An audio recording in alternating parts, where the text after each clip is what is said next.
Nessingwary's novel ran into a bit of a accident. Barno shoots in an accusing glance over at Sparks. We misplaced some of the pages. I've been asking your fellow adventurers to look for the missing pages and been quite helpful, but one page still eludes me. I'm sure you're awfully busy with other matters, but while you're out in the jungle, would you mind looking for it? Before you had to find a ton of pages, now we only need to find page 14. See you soon. What can I do for you? I've no idea who this guy... This guy seems like he's a reference to someone, but I don't know who. I know Nessingwary, isn't that a reference to that writer guy? Whose name has suddenly escaped me. It's very similar to Nessingwary. Nessingway? I know it's similar to Nessingwary, but it's altered. This could be Nessingway. But I feel that's not right. Makes me think too much of Nesquik. If you want to be part of a hunt with this crack group under Hemet Jr.'s leadership, you're going to need to prove to yourself to be an able panther hunter. You should start out easy. Just focus on the young panthers for now. As you improve and gain experience as a hunter, you'll undoubtedly find increasingly dangerous quarry. Start by heading east. Return to me when you're a master panther hunter. For the Alliance. Okay, we can get some crocolisks down here. It's too far away.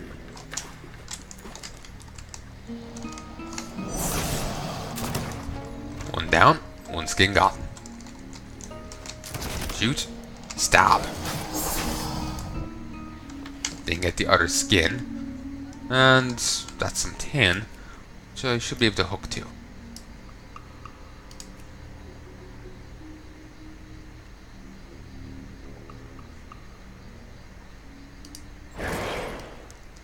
Nice. Wasn't sure if I would stick the landing. Like I could have just slid right back off, which would have been bloody annoying. So saying that, this was an optional hole. No, that's a basilisk. Not a crocodile. Crocolisk. Bit of a difference.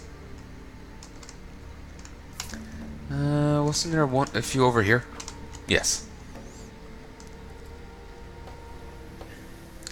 Probably shouldn't keep recording with me feeling this fluey, but I want to get a little bit more done. Bit of progress, you know? I'm out of range. Sharp Tooth Frenzy. Yeah, I just want to get a bit of progress done because, like I said, I have a fair few zones to go before this guy's in Outlands. So, I want to make as much progress as I can, as quickly as I can. Pretty much it.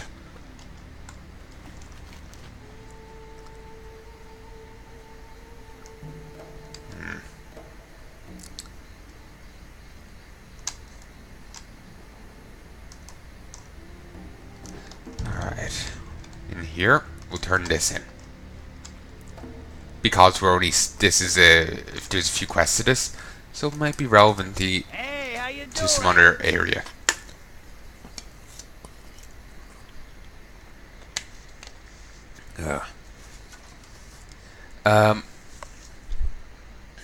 Sorry. My equipment is all ready to go, Kulgoroth. I just need those skins. We don't want to keep Riddlevox waiting, that's for sure. It's not a good idea for anyone to keep the chief inventor of the Tinkerers Union unsatisfied. These skins should do. Their quality isn't too important, given they'll make up the inside layer of the boots, but it's still important that they're comfortable. They're a bit too rigid. I'll use some tiger blood to soften it up. Tricks of the trade, you know. Did you know soldiers used to use pee to soften up their boots? Apparently they'd pee into them. Apparently that would deal with the tough leather boots. Apparently. It sounds wrong, but at the same time, you never, might work. Well, I've got the basic shape of the boots worked. Excuse me. Well, I've got the basic shape of the boots worked out. They're coming along fine, but the skins you brought aren't going to be quite enough for the inner layers. What are we going to do, Drizzlick? No doubt the question on your lips. Well, listen to Loki, you're talking to Drizzlick, because he's going to tell you what we're going to do. The inner layers will never really be seen, so we're just going to get thicker, cheaper skins from the crocs around Lake Nefertiti to fill the boots out. Or I could have gotten a few more skins of the other guys. You know, it really isn't that much of an issue. They have a fair drop rate. Be good. There's only a few skinless croclisks just wandering around. It's not that bad. Ooh, another life fruit. Ooh, you exist. And there's the other one. The other quest done, like.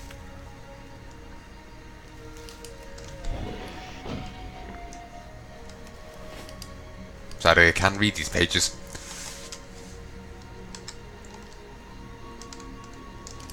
How are you? Have you found it? I would hate to return an almost finished book back to Hemet. You've certainly saved me a heap of trouble, Kulgoroth. Can't thank you enough. Shouldn't be long now until we see Master Hemingway's book in libraries throughout the world. We have a copy of the book right here if you ever want to peek at the finished product. Thanks again, Kulgoroth. Off with you. The Green Hills of Stranglethorn by Hemet Nessingwary. How long is this?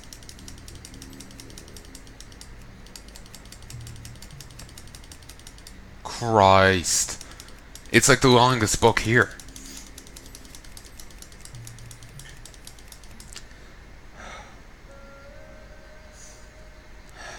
Yeah, I think I'm well enough to read this.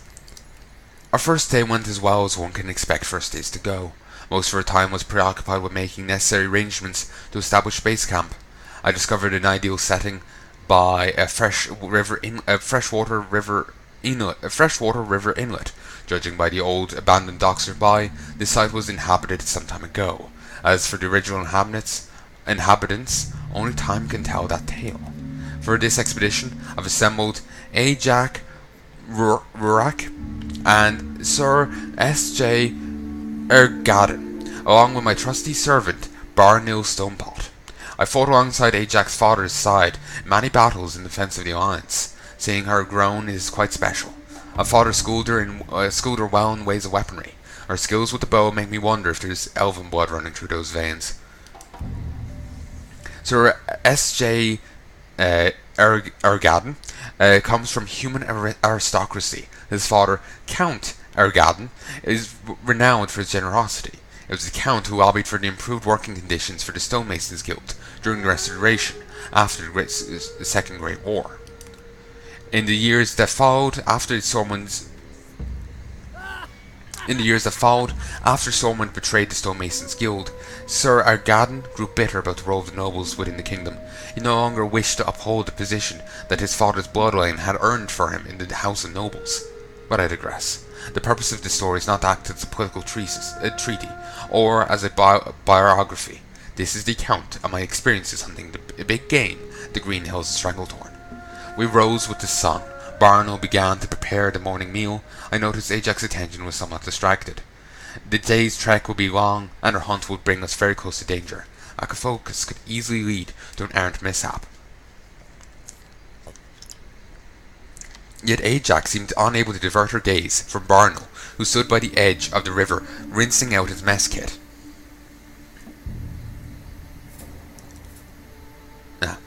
Just as I was about to question Ajax's lack of interest in today's hunting strategy, she reached for her quiver and drew an arrow, and unleashed a shot right towards poor Barno. But it was not Barno that Ajax was shooting at, for when Bargil stepped aside, a mouth agape, a large river crocolisk floated to the surface with Ajax's arrow perfectly placed between his two eyes. We set out toward the west, through the thick overgrowth of the tangled jungle. Moving with slow, deliberate steps, we paced through thick foliage in search of prey. The morning passed in frustrated silence. Nothing was stirring in the vale, not even a breeze. By the afternoon, the expedition had grown restless. Bar no longer stood with the cautious steps of a predator tracking prey. Rather, he stumbled clumped along their path, often stepping noisily on dried leaves or fallen branches. During one such mishap, Ergaden laid a heavy hand on Barno's shoulder. Ajax and I gave a casual glance, assuming the man simply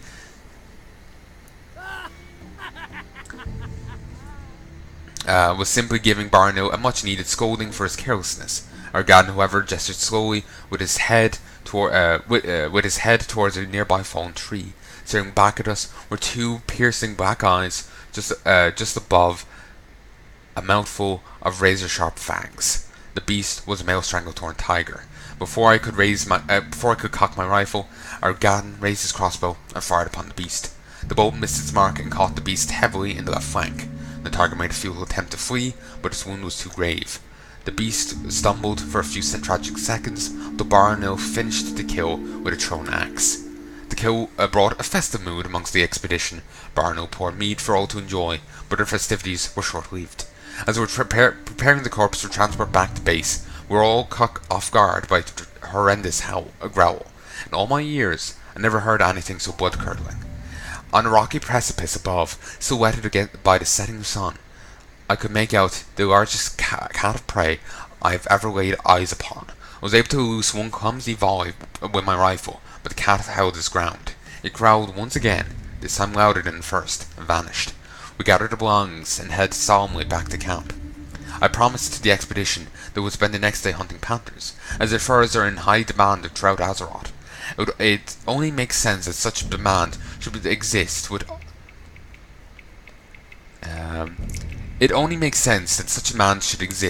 all of the able-bodied hunters, trappers, and fur traders off giving their lives so valiantly in the name of the Alliance. Ajak and Sir Argaden were anxious to learn how to hunt effectively with a dwarven rifle. The two humans leave their primitive ranged weapons at base camp. Barno and I outfitted them with some of the dwarven's finest firearms. On this day, we ventured to the south, following some fresh panther tracks. Soon, we reached a ravine spanned by a tremendous rope bridge. I could not help but think of Brand's descriptive writings of this region when I saw the engineering marvel. So often it was assumed that the native trolls were a primitive and uneducated race, and as I gazed upon the master craftsmanship of the bridge, I was able to recognize the skill with which the troll builders overcame the seemingly impossible feat. Before long, Ajak tracked the panther to the southwest. We walked quietly, guns at the ready, in anticipation of our prey. A snapping of twigs from a nearby copse of trees drew our attention immediately. Something was in there. One certain glance at Barno was enough to convey my thoughts. Barno lowered his rifle. This kill was not for us. It was for our human companions. Countless panthers had lost their lives in front of our smoking barrels. This kill will be for the humans. Both Ajak and Argaden stood poised, guns leveled at the bristling overgrowth at the base of the swaying trees. The midday sun beat heavily upon us. A slow trickle of perspiration trailed down from Argaden's temple as he pulled the pin back. Upon the sound of the click, the thick floor parted, and a black panther, a beautiful specimen, darted out onto the plain. The humans trained their sights on the panther as it ran along the edge of the tree line. The barrels of their guns moved in perfect parallel tandem. Barnell gave me an urgent glance, but I shook my head no. This hunt was for the humans, not Barnell or me. Argaden fired a booming shot, missing the panther altogether. Apparently he was unprepared for the violent kickback of the rifle blast. His gun tossed back violently in his arms. The barrel swooping sideways came beneath Ajax's rifle. Ajax had chosen that exact moment to pull the trigger. The rifle, the aim now knocked clumsily towards the tree line, went off with a distant boom. The flock of birds screamed out of the canopy, scattering in every direction. A plume of smoke rose from the tree. We watched in awe as a tremendous branch fell squarely on the fleeing panther, breaking its back.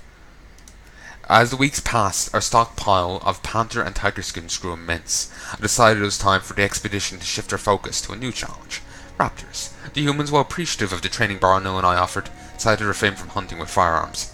Ajax was much more comfortable with a finely strung bow, so Argaden never left camp without his sturdy crossbow. We set out at first light, heading south past the Takashi ruins. Barno voiced concern that we might encounter members of the Bloodscalp tribe.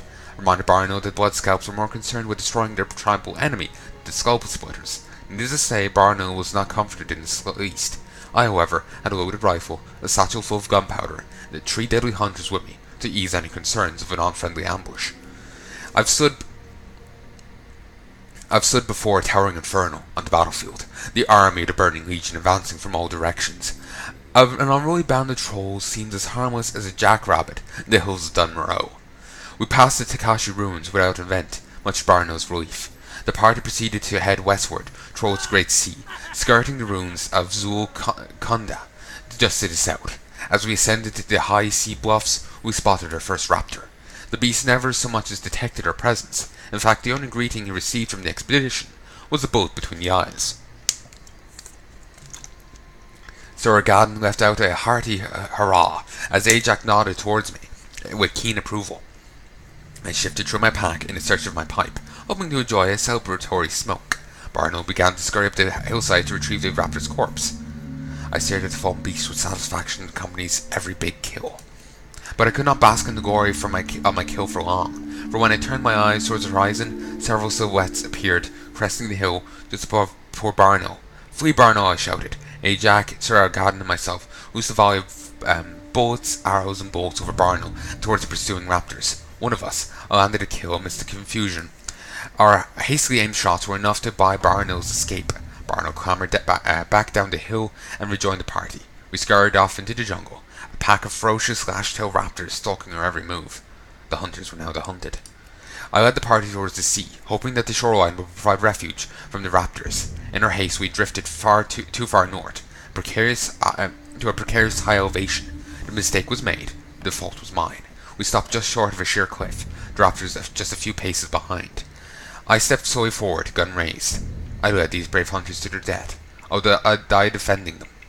Lash-tailed raptors are particularly fierce, known for their unrelenting bloodthirst. They far outnumber us, but I would be damned if I let them kill me, my comrades, without shedding some of their blood first. Ajax and Sir Gadden readied their weapons, flanking me on either side. Our backs to the sea. Barno let out a defeated sigh and drew his axe. The lash-tails were almost upon us. Their steady stride had slowed. They were stalking their prey now, for they knew they had us trapped. Then something miraculous happened. From off to our side, we heard the distant and this terrifying roar of the great white tiger. Despite their numbers, the raptors turned and scattered in all directions. We saw but a brief white flash as the tiger darted past and pounced on one of the raptors. No command needed to be given. All 4 members of our party knew it was time to run. We sprinted all the way back to base camp, never slowing. Later that night, we sat quietly around the campfire, knowing that our lives had been saved by a bizarre twist of fate. Such are the risks of the big game hunter. We toy with fate by delivering it, yet each of us, at some point, will face fate's razor-sharp teeth.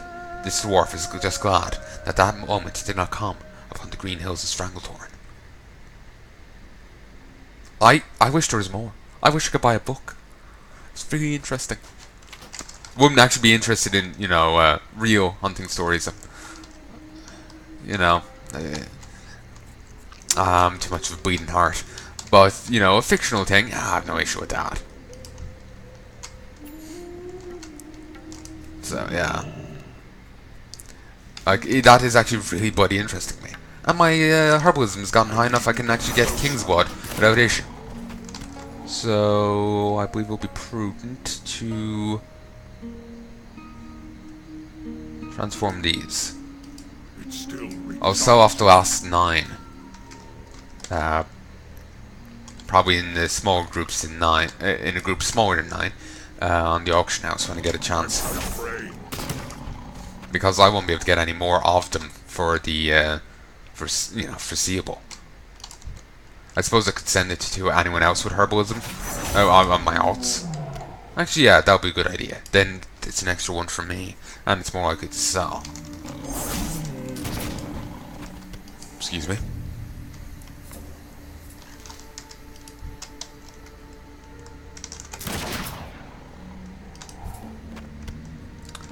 So, yeah, I wish there was more stories like that. It would be nice. And my sinuses seem to have cleared, so that's nice too. There's some blood scalps. And unlike what the other guy says, they aren't more interested in killing their rivals than anyone else.